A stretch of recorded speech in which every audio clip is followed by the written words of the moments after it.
Team building and team performance, a very serious topic, but really fun to develop. I'm Patrick Magyar, and today my guest is Michel Masquelier, former CEO of IMG Media, one of the really big wigs in the world of sports and media, and a fantastic leader.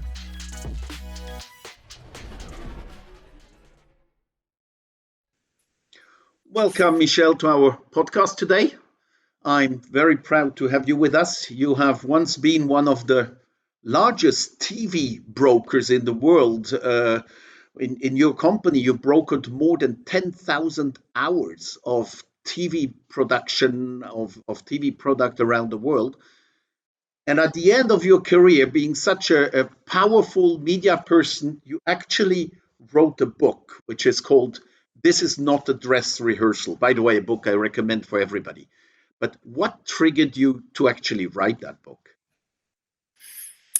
Hi, Patrick. Thank you for the invitation. Yeah, what triggered that? I wanted to give back. I had a wonderful career. I went from intern to chairman. And somebody like me who come from Belgium, no specific background, couldn't speak English, decided to kind of live the life, live the adventure. And I've kind of lived a number of authentic stories and experience, which I've compiled into this book under the umbrella of, I would say, 6 to 10 advice, and the sort of advice I would have loved to receive when I started my career. So why have I written that book? Is because I want to share with the entrepreneurs of tomorrow, the decision makers tomorrow, the people who want to do something with their life. And hopefully, maybe I'm going to spark a little bit of enthusiasm, a little bit of helping people to boost their confidence, to be more audacious, whatever it is. And that's basically why I did it. And actually, very early on in the book, you start with this chapter, Who Are You? And there's this legendary question of Michel Masquelier doing interviews where you ask the people, are you a fish or are you a bird? What's the background of that question? Well, the background, if I go back perhaps 40 years, I was at the university and I was studying law, and I was involved in all sorts of activities where I was much more performant than in my studies, to tell you the truth. I was academically pretty poor, but I was organizing political debate. I was organizing the 24-hour cycling on the campus, public speaking competition, fastest beer drinking, whatever you name it, I was part of it. And I was spending more time during the night than during the day being active. And I didn't know who I was, but effectively I was a promoter. Later on, when I got my degree, I said I'm going to do something else, but I'm not going to be a lawyer. So I decided to kind of search my soul and discover the world to a certain extent. I went to America, I went to the UK. I said, well, I think the UK is a place for me. I had no money, I didn't know anybody who could even speak English, but I managed to get myself in various group of people, and including a law firm where they asked me exactly the same question that I've been asking ever after I've hired many people. And they said, what can you do for us? And I said, well, I'd like to learn. I'd like you to give me the opportunity of helping. And if I can't do anything in the context of law, I'll serve the tea or the coffee, or going to drop things. I clean the carpet, whatever. And they found that quite funny. So they give me that job. And I found it, that's quite interesting. And I've kind of discovered that, to be audacious can pay off. But then this is where the luck struck. I was reading a book, All What They Don't Teach You at Harvard Business School, written by Mark McCormack. And in that book, I say, oh my gosh, I mean, this is who I am. This is my DNA. I want to be a promoter. This is what I've been doing in the past. And this is my passion. I'm going to come to that very key word in a second. So it happened that this law firm was the firm that Mark McCormack, IMG, was using for the UK affairs. And I said, do you mind recommending me there? So I got an interview at IMG, and they asked me the same question. Why should we hire you? And I say, guys, I speak French. I've got great contacts. I got a sales sponsorship. And by the way, I'm happy to offer my services for free until I make money for you, and then you start paying me. And that was the beginning of my career, and I've stayed in the business for 30 years. So back to your point, who are you? I want to make sure that the people I hire who come into my team, they have a number of ingredients, a good sense of understanding who they are and where they're going to contribute in the business. Have a good understanding of where their passion is. Why? Because without the passion, you're not going to go the extra mile. And the success is in the extra mile. So when I'm asking people, are you a fish? Are you a bird? I mean, apart from the flying fish, I just say, if somebody is a producer, well, I mean, that's the area where he's going to perform. If the guy is a sales guy, but I'm very surprised to see how many people get into the real life, jumping from the world of academic into the world of the real world, and not knowing where their talents are, where their potential is, and knowing which button to press in order to exploit it to the best of their ability.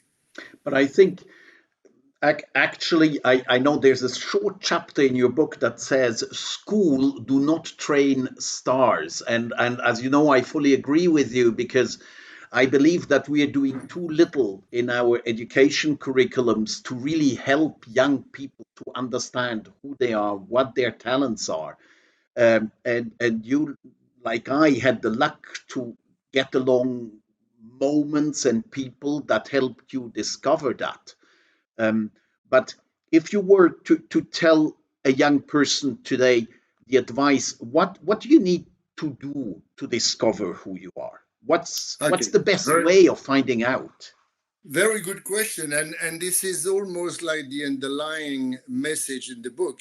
But if I start by kind of acknowledging somehow that there is a paradox, an interesting paradox. While you are at school or in an academic environment, you have a series of standardized tests, and it's called the exams. If you succeed in your exams, you're successful. And if you fail in your exam, you're a loser. Maybe you're a dropout, which was nearly my case. And what I found extraordinary is that in the real life, we're not dealing with standardized tests.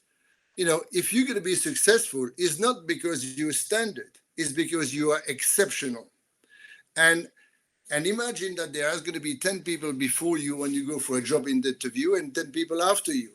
You're going to go all sorts of question and answers, and people are going to look at you and try to find, why me? What's my X factor? And the answer to your question is exactly that. What's my X factor? Why am I going to be the one chosen to work into this company? Why do I have more chances in working in this startup? Why do I have more chances attracting investor in my business? And that is what people need to absolutely focus and cultivate. Understanding who you are, what's your passion, and where is it that I'm going to be the one chosen amongst the others? Imagine you walk in a nightclub or a disco whatsoever, and you want to, I don't know, I don't want to say the wrong thing, but you want to seduce one person, but you're not the only guy out there. So why are you the one who is going to be attracting all the other way around? And I think that's, the real life, when you are confronted with so many unusual situations, not textbook, not something that you have studied at school. By the way, many of the students today are getting into university.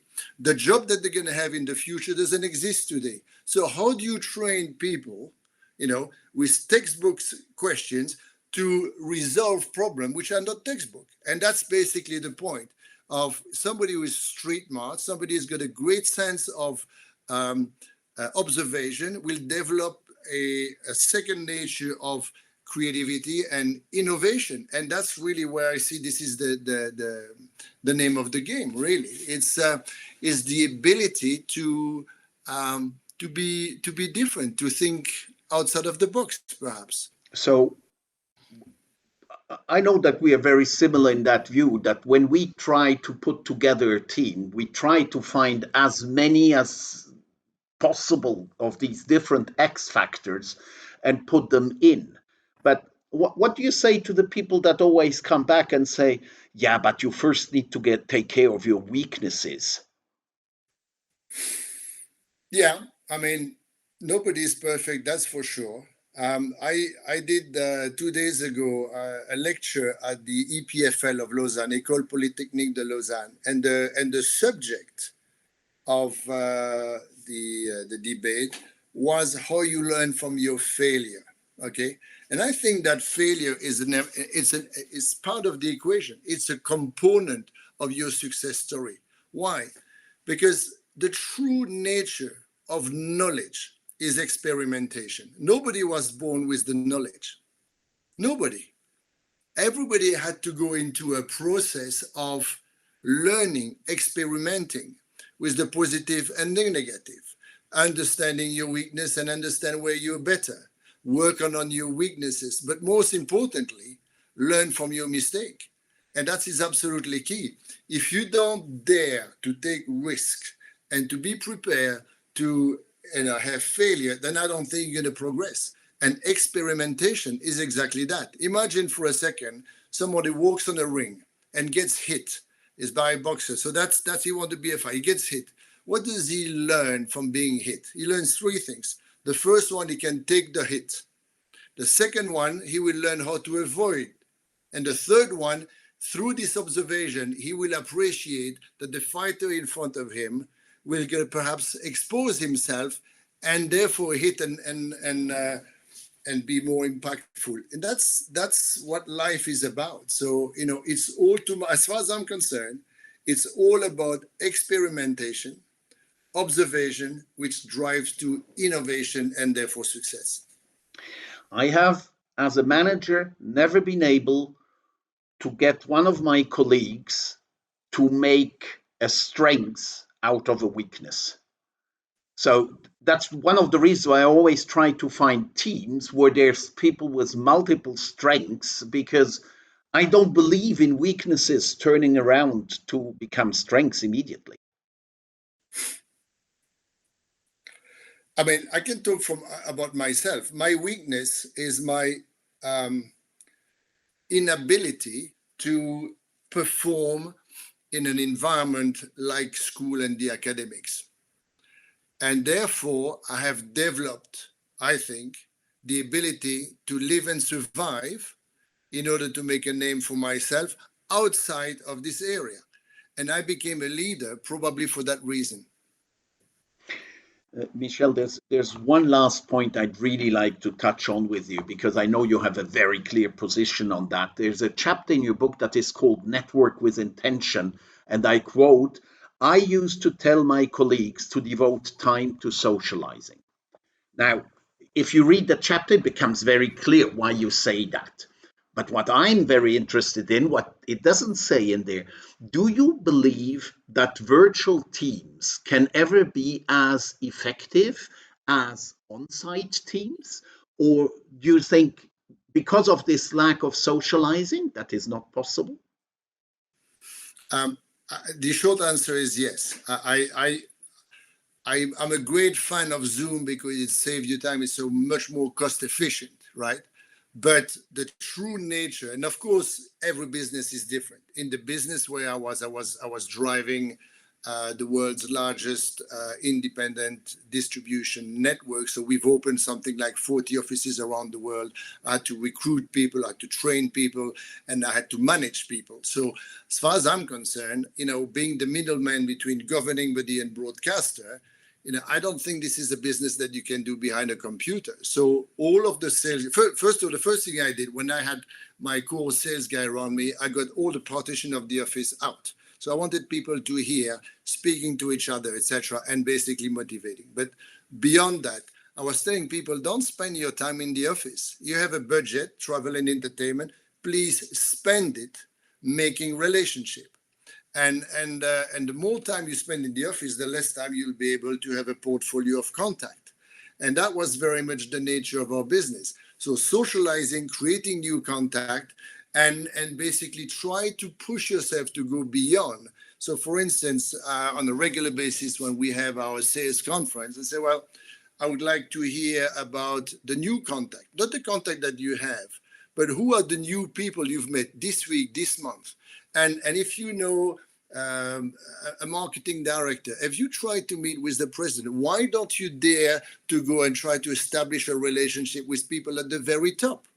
And that's basically what I'm trying to say in that chapter of the book. Is I came from nothing, and I've only been to the position where I was for a number of reasons, but one very key reason, I was a compulsive socializer. And even now, my career being behind, I find it extraordinarily rewarding to meet new people, to discover new faces, to understand how people are thinking.